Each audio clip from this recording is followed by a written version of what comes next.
മുസ്തഫ നബി തങ്ങൾ പറഞ്ഞല്ലോ സ്വഹാബത്തിനോട്, സ്വഹാബ ജീവിതം വിജയിക്കുന്നത് എവിടെയെന്നറിയുമോ? ജീവിതം വിജയിക്കുന്ന എവിടെയാണെന്നറിയുമോ? അത് മുഖത്തിന്റെ സൗന്ദര്യത്തിലല്ല. ചിലപ്പോ കാണാൻ നല്ല ഭംഗിയുണ്ടാകും അല്ലേ, പക്ഷെ നമ്മുടെ തലയിലൊന്നും ഉണ്ടാവൂല. എന്നിട്ട് വല്ല കാര്യം നല്ല വെളുപ്പുണ്ടാകും. ആ വെളുപ്പിൽ എന്ത് കാര്യമുള്ളത്? മനസ്സ് ഖൽബിലാണ് സ്ഥാനമുള്ളത്, ഖൽബിന്റെ ഉള്ളിലാണ്. നമുക്കറിയുമല്ലോ പ്രിയമുള്ള സഹോദരങ്ങളെ, സൗദി രാജ്യത്ത്, സൗദി അറേബ്യയിൽ ഉണ്ടായ ഒരു കഥ അറിയുമല്ലോ. ഒരു പെണ്ണിന്റെ കഥ, അത്ഭുതങ്ങളുടെ കലവറയാണ്, വായിച്ചു പോയതാണ്.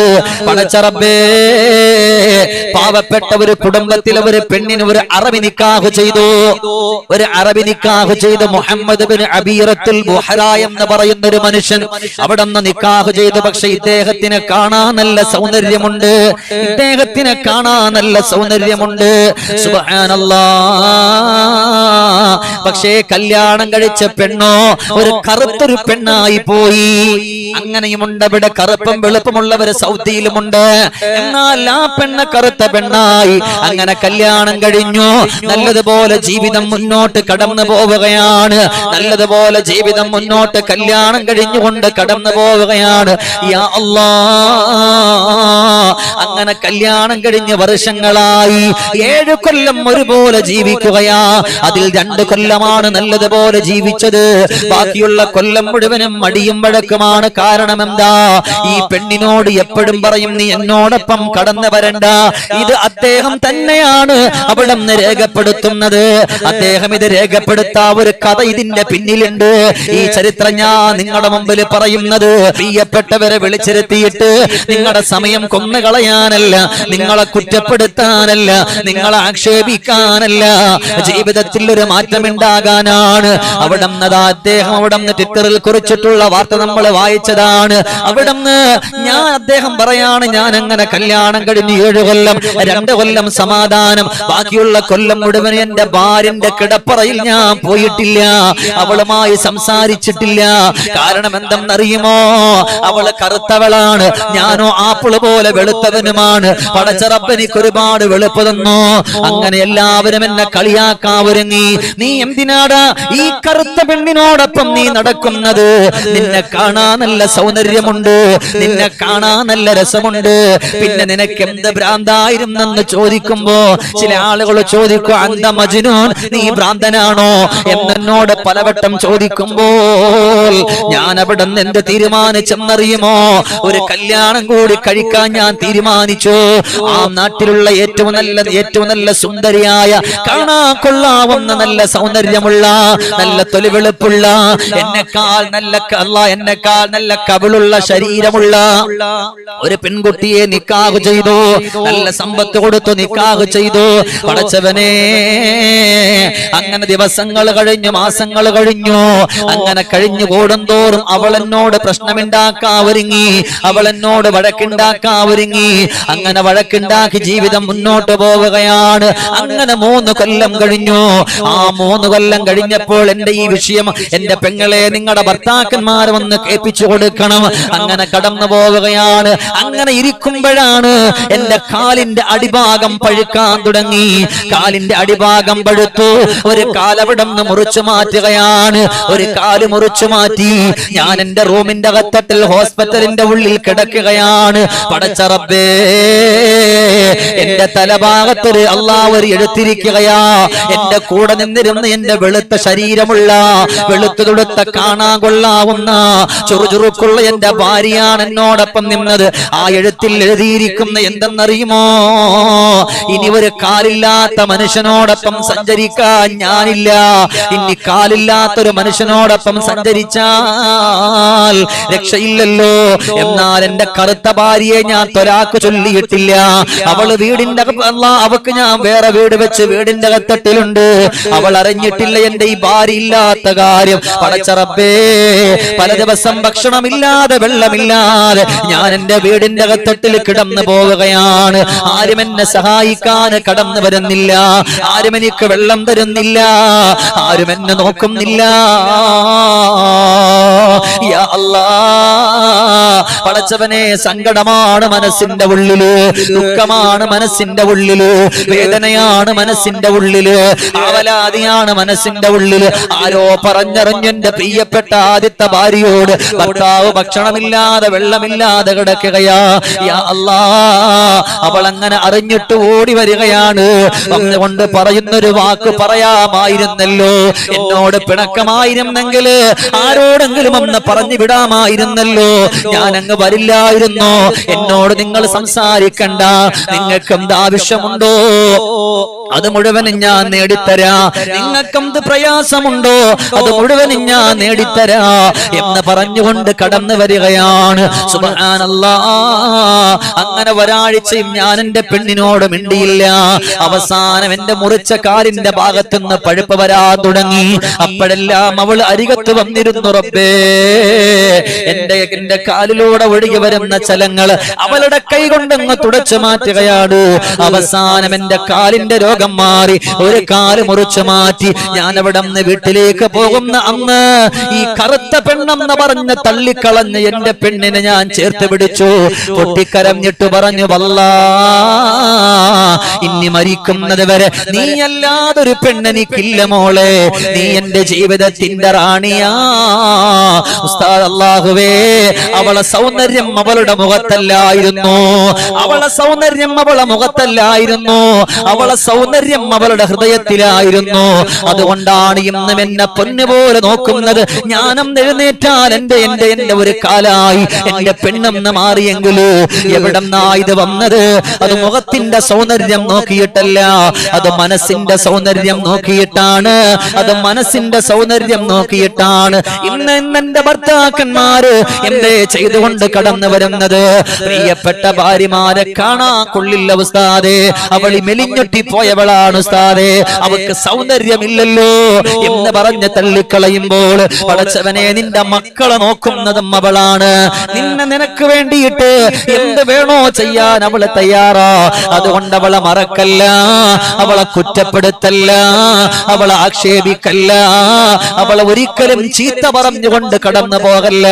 അതുകൊണ്ട് അള്ളാഹുവിന്റെ പ്രവാചകർ നബിയുനാ മുഹമ്മദ് മുസ്തഫ സല്ലല്ലാഹു അലൈഹി വസല്ലമ തങ്ങൾ പഠിപ്പിക്കുകയാണ്, നിന്റെ സൗന്ദര്യമുണ്ടല്ലോ, നിന്റെ ഭാര്യയുടെ സൗന്ദര്യമുണ്ടല്ലോ, അത് നിന്റെ ഖൽബിലായിരിക്കണം കൊണ്ടുവരേണ്ടുന്നത്.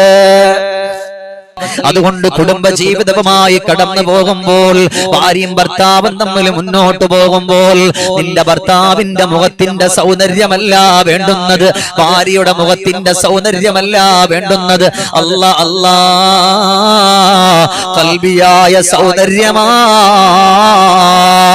നിന്റെ ഭാര്യ നിന്നെക്കാൾ കാണാൻ അത്ര മൊഞ്ചില്ലെങ്കിലോ നിന്റെ ഭാര്യക്ക് നീ അല്ലാഹുവേ മനസ്സുകൊണ്ടൊരു സൗന്ദര്യം കൊടുത്താൽ, നിന്റെ പ്രിയപ്പെട്ടവൾ നിന്നെക്കാൾ സൗന്ദര്യമില്ലെങ്കിൽ, നിന്റെ ഭർത്താവ് നിന്നെക്കാൾ വെളുപ്പില്ല, നിന്നെക്കാൾ സൗന്ദര്യമില്ല, നിന്നെപ്പോലെ ആരോഗ്യം ഒരു പക്ഷേ ഉണ്ടാകില്ല, എന്നാലും നീ നിന്റെ ഭർത്താവിന് ഖൽബ് കൊണ്ടൊരു സൗന്ദര്യം കൊടുത്താൽ, അല്ലാ ഇതെന്റെ പ്രിയപ്പെട്ടവനാണല്ലോ, എന്നെ നോക്കുന്നവനാണല്ലോ, എന്നെ ഇഷ്ടപ്പെടുന്നവനാണല്ലോ എന്ന് പറഞ്ഞ് നിങ്ങളുടെ സൗന്ദര്യം മനസ്സിന്റെ ഉള്ളിൽ കൊടുത്താൽ അവിടെ അവർ വിജയിച്ചു പോകുമെന്ന് പഠിപ്പിച്ചത് ആരെന്നറിയുമോ? ഒരിക്കലും കളവ് പറയാത്ത മദീനയുടെ രാജകുമാരാ മുഹമ്മദുർ റസൂലുള്ളാഹ് സല്ലല്ലാഹു അലൈഹി വസല്ലമ തങ്ങളാണ്. അതുകൊണ്ട് മനസ്സിന്റെ സൗന്ദര്യം വരുന്നത് എവിടെയെന്നറിയുമോ? പെങ്ങളെ, അത് ജീവിതം മെച്ചപ്പെടുത്തുന്നത് എവിടെ? അല്ലാഹുവേ, എന്റെ ഭർത്താവ് മറ്റൊരാളെ കാണുമ്പോ അവനെ പോലെ എന്റെ ഭർത്താവിന് ആരോഗ്യമില്ല. മറ്റൊരാളെ കാണുമ്പോ, അല്ലെങ്കിൽ മറ്റൊരു ഭർത്താവിനെ കാണുമ്പോ, ഭർത്താവ് എന്ന് വെച്ചാൽ മറ്റൊരു സഹോദരിയുടെ ഭർത്താവിനെ കാണുമ്പോ, അല്ലാഹുവേ, എന്റെ ഭർത്താവിനെ കൊണ്ട് എന്തിനു കൊള്ളാം? തീരെ സൗന്ദര്യമില്ല, തീരെ സൗന്ദര്യമില്ല. നോക്കപ്പുറത്തുള്ള സൈനബാന്റെ ഭർത്താവിന് നോക്ക്, എത്ര സൗന്ദര്യമാണ് ഇല്ലേ? എവിടെയാ നിങ്ങളുടെ സൗന്ദര്യം വരേണ്ട? മനസ്സിലാ പെങ്ങളെ. ചെറുപ്പക്കാരോടും പറയേണ്ടത്, നിങ്ങളുടെ സൗന്ദര്യം വരേണ്ടത് നിങ്ങളുടെ ഖൽബിലാണ്. അല്ലേ? വീടിന്റെ കത്തട്ടിലുള്ള നിങ്ങളുടെ പ്രിയപ്പെട്ട ഭാര്യമാര്, അല്ലാഹുവേ അവൾ എന്റെ ഖൽബിന്റെ റാണിയാണ്. അങ്ങനെയാണല്ലോ ഉസാമത്ത് റളിയല്ലാഹു അൻഹു പറഞ്ഞു കൊടുക്കുന്ന ചെറുപ്പക്കാരാ, നിങ്ങൾക്ക് നിങ്ങളുടെ ഭാര്യയോട് നിങ്ങളുടെ ഭാര്യമൊത്തുകൊണ്ട് കുറച്ചു നേരം വർത്തമാനം പറഞ്ഞിരിക്കാൻ നിങ്ങളെ കൊണ്ട് കഴിയണോ? അതിനെന്ത് വേണമെന്നറിയുമോ? നിങ്ങളുടെ ഭാര്യയെ നിങ്ങളുടെ ഖൽബിന്റെ ഉള്ളിൽ സ്നേഹിക്കണം.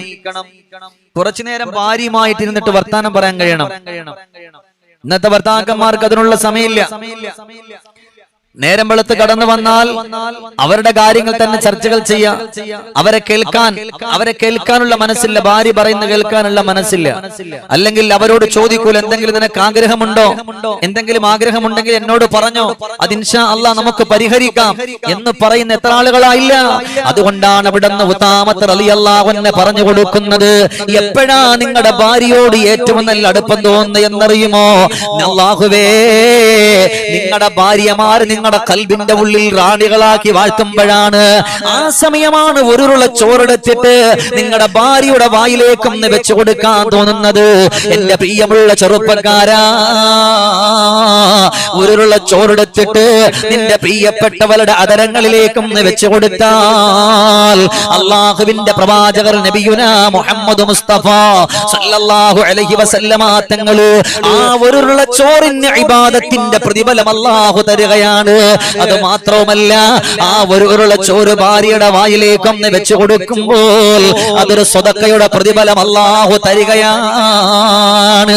മനസ്സിന്റെ ഉള്ളിൽ സൗന്ദര്യം വരുമ്പോഴാണ് പടച്ചവനെ നിന്റെ പ്രിയപ്പെട്ട പൊന്നുമക്കളുടെ പ്രിയപ്പെട്ട ഉമ്മ അതാ വീട്ടിന്റെ ഉള്ളിൽ പനി പിടിച്ച് തലവേദന പിടിച്ച് അല്ലെങ്കിൽ മറ്റെന്തെങ്കിലും രോഗം പിടിച്ച് വീട്ടിന്റെ ഉള്ളിൽ കിടക്കുമ്പോ അവളുടെ അരികത്ത് പോയിരിക്കാൻ, അവളെ വന്ന് സഹായിക്കാൻ, അവളോടൊന്ന് വർത്തമാനം പറയാൻ, അല്ലെങ്കിലോ അവിടന്ന് കുറച്ച് വെള്ളമെടുത്ത് തലവേദനിച്ച് കിടക്കുന്ന ഭാര്യന്റെ നെറ്റിത്തടത്തിൽ വെച്ചു കൊടുക്കാൻ ഇതെപ്പോഴാണ് ഒരു ആണിന് കഴിയുന്നതെന്നറിയുമോ? ഉസാമത്ത് റളിയല്ലാഹു അൻഹു പറഞ്ഞു കൊടുക്കുകയാ, നിന്റെ ഭാര്യയെ നീ മനസ്സുകൊണ്ട് അല്ലാഹുവേ എന്റെ പെണ്ണിനെ പോലെ സൗന്ദര്യമുള്ളൊരു പെണ്ണേ ഇല്ല എന്നവിടുന്ന് മനസ്സുകൊണ്ട് ചിന്തിക്കുമ്പോഴാണ് ഭാര്യക്ക് ഭർത്താവിനോട് സ്നേഹം വരുന്ന എപ്പോഴെന്നറിയുമോ? യാ അല്ലാഹ് എന്റെ പ്രിയപ്പെട്ട ഭർത്താവിനെ പോലെ സൗന്ദര്യമുള്ള ഒരാളില്ല. എത്ര ചന്തമാണ്. അതിന്റെ ഏറ്റവും വലിയ ഉദാഹരണം ആരെന്നറിയുമോ?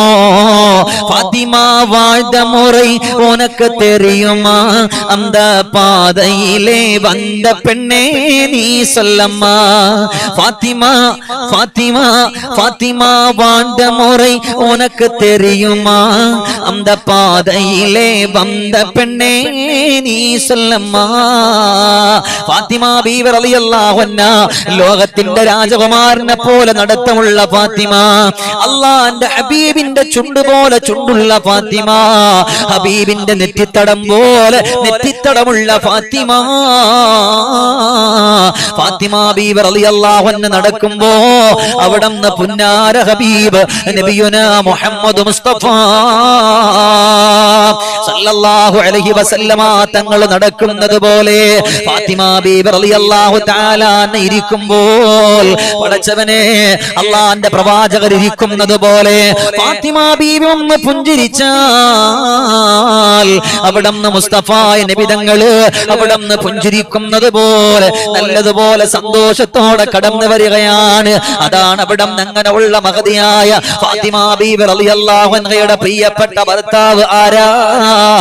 മുടിച്ചുരുണ്ട് പോയ, പൊക്കം കുറഞ്ഞ, കറുക്കട്ട പോലെ കരുത്തു പോയ അലിയിൽ കറമഹുല്ലാഹ്. അങ്ങനെ ഉള്ള പ്രിയപ്പെട്ട അലിയാരാണ്? വെളുത്തു തുടുത്ത് ആപ്പിള് പോലെ ഇരിക്കുന്ന ഫാത്തിമ ബീവിയുടെ ഭർത്താവ്. എന്നിട്ട് പോലും അവിടുന്ന് ഫാത്തിമ ബീവി റളിയല്ലാഹു അൻഹാ മനസ്സുകൊണ്ട് ഖൽബ് കൊണ്ട് ആഗ്രഹിച്ചത് എന്തെന്നറിയുമോ? അല്ലാഹുവേ എന്റെ പ്രിയപ്പെട്ടവൻ നാളെ എന്റെ സ്വർഗത്തിന്റെ സന്തോഷവാനാ. അല്ലാഹുവേ തന്റെ ഭർത്താവ് കരഞ്ഞു കലങ്ങുന്ന കണ്ണുകളോട് ഫാത്തിമ ബീവി റളിയല്ലാഹു അൻഹയുടെ മുമ്പിൽ വന്നപ്പോ ഓടിച്ചെന്നിട്ട് ആ വെളുത്തു തുടുത്ത ആപ്പിള് പോലിരിക്കുന്ന കരങ്ങൾ കൊണ്ട് അല്ലാ അല്ലാ വെളുത്തു തൊടുത്തിരിക്കുന്ന ആ കവിൾത്തടങ്ങൾ, ആ കരങ്ങൾ കൊണ്ട് കറുത്തിരിക്കുന്ന അലിയാർ തങ്ങളുടെ കവിൾത്തടത്തിലൂടെ ഒഴുകി വരുന്ന കണ്ണുനീര് തുടച്ചു കൊടുത്തുകൊണ്ട് പറയുന്നു, ഇല്ല അലിയേ, നിങ്ങളെ സങ്കടപ്പെടാ ഞാൻ അനുവദിക്കൂല അലിയേ. ഞാൻ മരിച്ചാ നിങ്ങൾ എന്നെ കുളിപ്പിക്കുമോ അലിയേ? എന്റെ മയ്യത്ത് പൊതിയുമോ അലിയേ? പടച്ചവനെ, എത്ര സ്നേഹമായിരുന്നു അവര്, എത്ര സന്തോഷമായിരുന്നവര്, എത്ര ആനന്ദമായിരുന്നവരുടെ ജീവിതം.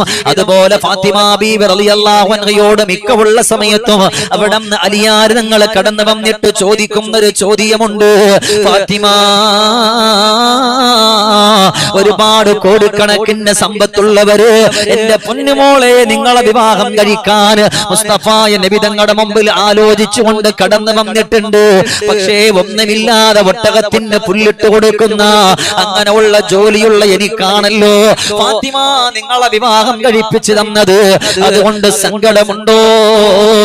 ഫാത്തിമ ബീവി റളിയല്ലാഹു അൻഹ അലിയാർ തങ്ങളുടെ കരങ്ങൾ കവർന്നു പിടിച്ചുകൊണ്ട് പറയുന്നു, അലിയേ, നിങ്ങൾ അങ്ങനെ പറയല്ലേ, നിങ്ങൾ അങ്ങനെ പറഞ്ഞു പോകല്ലേ. ഇല്ല അലിയേ, നിങ്ങൾ എന്റെ സ്വർഗത്തിന്റെ രാജാവാണ്, നിങ്ങൾ എന്റെ സ്വർഗത്തിന്റെ രാജാവാ. നിങ്ങൾക്ക് സൗന്ദര്യമില്ലെന്നോ? നിങ്ങൾക്ക് സൗന്ദര്യമില്ലെന്നോ? ഫാത്തിമ ബീവി റളിയല്ലാഹു അൻഹ അലിയാർ തങ്ങളുടെ മുഖത്ത് നോക്കിയിട്ട് പറയാ, നിങ്ങളെ കാണാ എന്ത് ചന്തമാണ് അലിയേ. അലിയാർ പറഞ്ഞു, ഫാത്തിമ, ഞാൻ കറുത്തവനല്ലേ? അവിടെ ഫാത്തിമ ബീവി റളിയല്ലാഹു അൻഹ പറഞ്ഞത്, എന്റെ ഖൽബിന്റെ ഉള്ളില് നിങ്ങൾ രാജകുമാരനാണ് എന്നവിടം പറഞ്ഞു പോയെങ്കിൽ എന്റെ പ്രിയമുള്ള ഉമ്മ, എന്നാൽ അവിടെ നമുക്കറിയുമല്ലോ, ഒരു ഭാര്യ അങ്ങനെ ഭർത്താവിനെ പറ്റി ചിന്തിച്ചു പോയെങ്കിൽ ബഹുമാനപ്പെട്ട ഖലീലുള്ളാഹി നബി ഇബ്രാഹിം അലൈഹിസ്സലാത്തു വസ്സലാമിനെ അറിയുമല്ലോ. ഇന്നതാ പരിശുദ്ധമായ മക്കത്ത് പോയാൽ അവിടെ 7 തവണ അവിടെ സഫാ മർവയുടെ ഇടയിൽ നമ്മൾ നടക്കാറുണ്ട്. ഇന്ന സഫാ വൽ മർവത എന്ന് പറഞ്ഞുള്ള പരിശുദ്ധമായ ഖുർആനിന്റെ ആയത്ത് അവിടെ ഓതിയിട്ട് എല്ലാവരും അവിടെ ആരാണ് അമീർ നിൽക്കുന്നത്, അമീറിന്റെ പിന്നിലൂടെ ദിക്റുകൾ ചൊല്ലിയിട്ട് കടന്നു പോകും. ഇന്നവിടെ നല്ലതുപോലെ മാർബിൾ ഉണ്ട്, തണുക്കുന്ന AC ഉണ്ട്, നല്ല കുളിർമയോടെ നടന്നു പോകാൻ പറ്റും. എന്നാൽ അവിടെ നല്ല പാറക്കല്ലുകൾ ഉണ്ടായിരുന്ന ഒരു സമയമുണ്ട്. അങ്ങനെ ഉള്ള സമയത്ത് അല്ലാഹുവേ ഓടി നടന്നിരുന്നു. ആർക്ക് വേണ്ടി? ഇസ്മായിൽ നബിക്ക് വേണ്ടിയിട്ട്, വെള്ളത്തിന് വേണ്ടി. അതാരുടെ പ്രിയപ്പെട്ടവരാണ്? കറുകറുത്ത പെണ്ണാണ് ഹാജറ ബീവി റളിയല്ലാഹു അൻഹാ. ഇബ്രാഹിം നബി അലൈഹിസ്സലാത്തു വസ്സലാമിന്റെ ജീവിതത്തിന്റെ ഏറ്റവും നല്ല സന്തോഷം കൊടുത്ത പെണ്ണി കറുത്ത പെണ്ണായിരുന്നു, ഹാജറ ബീവിയായിരുന്നു. നിറത്തിൽ എവിടെയാ നമുക്ക് സ്ഥാനമുള്ളത്? ഇനി കറുപ്പാണോ വെളുപ്പാണോ? ഇവിടെയല്ല നമുക്ക് വിജയമിരിക്കുന്നത്. അല്ലാഹുവേ, നിങ്ങളെ പട്ടിണിക്കിടാത്തവനാണോ? നിങ്ങളെ ബുദ്ധിമുട്ടിപ്പിക്കാത്തവനാണോ? നിങ്ങളെ സങ്കടപ്പെടുത്താത്തവനാണോ? നിങ്ങളുടെ ആഗ്രഹങ്ങൾ അറിയുന്നവനാണോ? അവിടെയാണ് പെങ്ങളെ നമുക്ക് വിജയം കിട്ടുന്നത്. അവിടെയാ നമുക്ക് വിജയം കിട്ടുന്നത്. നമ്മുടെ വിജയം നമ്മുടെ മുഖത്തല്ല, നമ്മുടെ മുഖത്തല്ല. നമ്മുടെ സൗന്ദര്യം ഇരിക്കുന്നത് നമ്മുടെ ഖൽബിന്റെ അകത്തട്ടിലാണ്. നമ്മുടെ സൗന്ദര്യം ഇരിക്കുന്നത് നമ്മുടെ ഖൽബിലാണ്.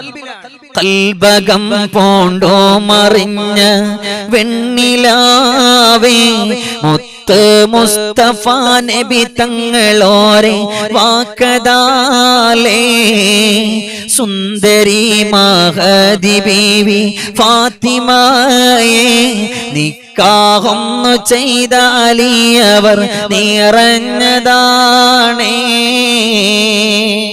സൗന്ദര്യം കൊണ്ടുവരേണ്ടുന്നത് ഖൽബിന്റെ അകത്തട്ടിലാണ്. അങ്ങനെ കൊണ്ടുവരുമ്പോഴാണ് നമ്മൾ വിജയിക്കുന്നത്. അപ്പോഴാണ് അവക്കൊന്നും സുഖമില്ലെന്ന് പറയുമ്പോ ഒരു ഗുളികയെങ്കിലും മേടിച്ചുകൊണ്ട് കൊടുക്കാൻ നമ്മളെ കൊണ്ട് കഴിയുള്ളൂ. ഇല്ലേ? ഒരു ഗുളികയെങ്കിലും മേടിച്ചു കൊടുക്കാൻ നമ്മളെ കൊണ്ട് കഴിയുള്ളൂ. അപ്പോഴാണ് ആളുകളൊക്കെ പാടുന്നത് എങ്ങനെ? പാവമാണെന്റെ പെണ്ണ് സ്നേഹമെനിക്കായി കവർന്ന് നാദനിണയായി തന്ന മാറ്റു കുറയാത്ത പെണ്ണ്. സ്നേഹം കൊടുക്കുമ്പോ ചിലപ്പോ പെണ്ണിനെ പറ്റി പാടാൻ നമുക്ക് തോന്നും. ഇല്ലേ? ആക്കണ്ടാവും. ജീവിതത്തിൽ അങ്ങനെയൊക്കെ സൗന്ദര്യം കണ്ടെത്തണം. ആ സൗന്ദര്യം വരുന്നത് ഹൃദയത്തിന്റെ ഉള്ളിൽ നിന്നാകട്ടെ. അതുകൊണ്ടാണ് പ്രവാചകൻ നബിയുനാ മുഹമ്മദുർ റസൂലുള്ളാഹ് മുത്തു സഹാബത്തിനോട് പറഞ്ഞു, സഹാബാ, നിങ്ങളുടെ ജീവിതം എങ്ങനെയാണ് രക്ഷപ്പെടുന്നത് എന്നറിയുമോ? നിങ്ങളും നിങ്ങളുടെ ഭാര്യമാരും നിങ്ങളുടെ വീടിന്റെ അകത്തട്ടിൽ സന്തോഷകരമായിട്ട് രസകരമായി കഴിയുമ്പോൾ അല്ലാഹുവേ, രണ്ടുപേരും തമ്മിൽ ചെറുതായിട്ട് ഇവിടെ തമാശകൾ പങ്കുവെക്കണം. മനസ്സിന്റെ സൗന്ദര്യം അവിടെയൊക്കെയാണ്. മനസ്സിൽ സൗന്ദര്യം ഇല്ലാതെ വരുമ്പോ തമാശ പറയാനും തോന്നൂല. ഭാര്യ ഒന്ന് ഇടയ്ക്കൊന്ന് കളിയാക്കുക. ആ കളിയാക്കൽ എന്താ? അവരെ വെറുപ്പിക്കാനൊന്നുമല്ല, അവർക്കൊരു സന്തോഷം വന്നോട്ടെ. വീടിന്റെ അകത്തട്ടിൽ ഒന്ന് ചിരിക്കാം, രണ്ടുപേരും കൂടെ ചേർന്ന് എന്തെങ്കിലൊക്കെ വർത്താനം പറഞ്ഞ് എന്തെങ്കിലൊക്കെ ജീവിതം മുന്നോട്ട് വെച്ച് അങ്ങനെ കൊണ്ടുപോയി വർത്തമാനം പറഞ്ഞു കൊണ്ടുപോകുമ്പോ ആ ഒരു സന്തോഷം ഒന്ന് വേറെയാണ്. ആ ഒരു സന്തോഷം ഒന്ന് വേറെയാണ്. ആ ഒരു ആനുകൂല്യം ഒന്ന് വേറെയാണ്. അല്ലാഹു കേൾക്കാനും പഠിക്കാനുള്ള സൗഭാഗ്യം തരട്ടെ. സന്തോഷം അല്ലാഹു തആല നമുക്കൊക്കെ നിറച്ചു തരട്ടെ. അപ്പൊ എന്റെ പ്രിയപ്പെട്ട മുഅ്മിനുകളെ, ജീവിതത്തിൽ അല്ലാഹു നമുക്ക് തരുന്ന സന്തോഷമേതാ? മനസ്സിന്റെ സൗന്ദര്യമാണ്. മനസ്സിന്റെ സൗന്ദര്യം അത് കൊടുക്കാൻ നമ്മളെ കൊണ്ട് കഴിയണം. അത് കൊടുക്കാൻ നമ്മളെ കൊണ്ട് കഴിയുമ്പോഴാണ് നമുക്കെല്ലാവർക്കും സന്തോഷം വരുന്നത്. സുബ്ഹാനല്ലാഹ്. തന്റെ ഭാര്യക്കൊന്ന് സങ്കടം വന്നാൽ, രോഗം വന്നാൽ മനസ്സിലൊരല്പമെങ്കിലും സങ്കടം വരുന്നത് ആർക്കും അറിയുമോ? മനസ്സുകൊണ്ട് ഇഷ്ടപ്പെട്ടവർക്ക് മാത്രമായിരിക്കുമെന്ന് മദീനത്തിന്റെ രാജകുമാരരെ നബിയുനാ മുഹമ്മദ് മുസ്തഫ സല്ലല്ലാഹു അലൈഹി വസല്ലം. അപ്പോഴാണ് സ്നേഹവും സന്തോഷവും അവിടെ നമുക്ക് കടന്നു വരുന്നത്. അൽഹംദുലില്ലാഹ്, അൽഹംദുലില്ലാഹി റബ്ബിൽ ആലമീൻ ഹംദൻ യുവാഫി നിഅമഹു വയുകാഫിഉ മസീദാ. അല്ലാഹുമ്മ സല്ലി വസല്ലിം അലാ റസൂലിക സയ്യിദിനാ വഹബീബിനാ വമൗലാനാ മുഹമ്മദ്. അല്ലാഹുവേ, ഞങ്ങളുടെ ഈ ഒരുമിച്ച് കൂടലിനെ സ്വീകരിക്കണേ അല്ലാഹ്. ഞങ്ങളുടെ രോഗങ്ങളെ നീ ശിഫാ തരണേ അല്ലാഹ്. ഞങ്ങളുടെ മക്കളെ നീ സ്വീകരിക്കണേ അല്ലാഹ്. ഞങ്ങളുടെ മക്കളെ നീ ആലിമീങ്ങളാക്കണേ അല്ലാഹ്. ഞങ്ങളുടെ മാതാപിതാക്കളുടെ രോഗങ്ങൾക്ക് ശമനം തരണേ അല്ലാഹ്. ഞങ്ങളുടെ പ്രിയപ്പെട്ടവരുടെ സങ്കടങ്ങളെ മാറ്റണേ അല്ലാഹ്. പടച്ചവനെ, ആരെല്ലാം എന്തെല്ലാം രോഗങ്ങൾ പിടിപെട്ടുകൊണ്ട് കഴിഞ്ഞുകൂടുന്നോ അവരുടെയൊക്കെ രോഗത്തിന്റെ ശമനം കൊടുക്കണേ അല്ലാഹ്. ക്യാൻസർ പോലത്തെ രോഗം കൊടുക്കല്ലേ അല്ലാഹ്. അപസ്മാരം കൊടുക്കല്ലേ അല്ലാഹ്. ഞങ്ങളുടെ പൊന്നുമക്കൾക്ക് കൊടുക്കല്ലേ അല്ലാഹ്. ഞങ്ങളുടെ പ്രിയപ്പെട്ടവർക്ക് കൊടുക്കല്ലേ അല്ലാഹ്. ഞങ്ങളുടെ ഭാര്യമാർക്ക് വെക്കല്ലേ അല്ലാഹ്. അല്ലാഹുമ്മ റബ്ബനാ ആതിനാ ഫിദ്ദുനിയാ ഹസന വഫിൽ ആഖിറതി ഹസനതൻ വഖിനാ അദാബന്നാർ ബിറഹ്മതിക യാ അർഹമർ റഹീമീൻ.